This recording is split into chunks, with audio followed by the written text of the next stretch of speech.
लोकसभा चुनाव में इस बार मायावती की पार्टी को बड़ा झटका लगा है और अब अपने आप को उत्तर प्रदेश में एक बार फिर खुद को खड़े करने की कोशिश में जुट गई हैं। बसपा अपने कैडर वोट को बचाने के लिए हर नुस्खा आजमा रही है। अब इस संगठन में भी दलितों को तवज्जो दी जा रही है। लोकसभा चुनाव के बाद हाल ही में पार्टी का जिला इकाई का गठन किया गया। इनमें 60% पदाधिकारी एससी हैं, वही 30% ओबीसी और 10% मुस्लिम हैं। चुनिंदा जिलों में इक्का दुक्का ही कुछ समाज के लोग बनाए गए हैं। दलित, ओबीसी और मुस्लिम समीकरण साधने के साथ ही सबसे ज्यादा दलितों को खास तवज्जो दी जा रही है। आपको बता दें कि लोकसभा चुनाव के उत्तर प्रदेश के नतीजों ने सबको चौंका दिया था। यूपी में सबसे ज्यादा सपा ने 37 सीटें जीती हैं, वही भाजपा 33, कांग्रेस 6, रालोद 2, अपना दल 1, जबकि आजाद समाज पार्टी काशीराम ने भी 1 सीट जीती है।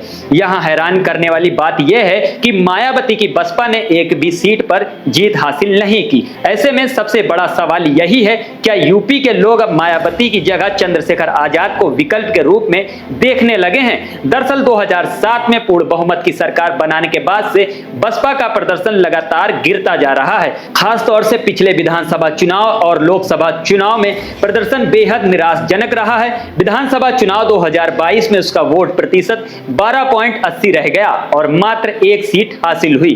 वही 2024 के लोकसभा चुनाव में वोट प्रतिशत 9.38 पर सिमट गया और कोई सीट नहीं मिली। इन नतीजों से साफ है कि बसपा से उनका परंपरागत दलित वोट भी छिटक गया। ये बात भी आई कि पहले भाजपा ने उसके दलित वोट में सेंध लगाई और पिछले लोकसभा चुनाव में इंडिया गठबंधन भी कुछ हद तक कामयाब रही। यही वजह है कि बसपा की पहली चुनौती उसे अपना दलित वोट बैंक वापस लाने की है और बसपा उपचुनाव में सभी 10 सीटों पर मजबूती से चुनाव लड़ने की तैयारी भी कर रही है। बसपा शुरुआत से दलित, ओबीसी और मुस्लिम गठजोड़ की राजनीति करती रही।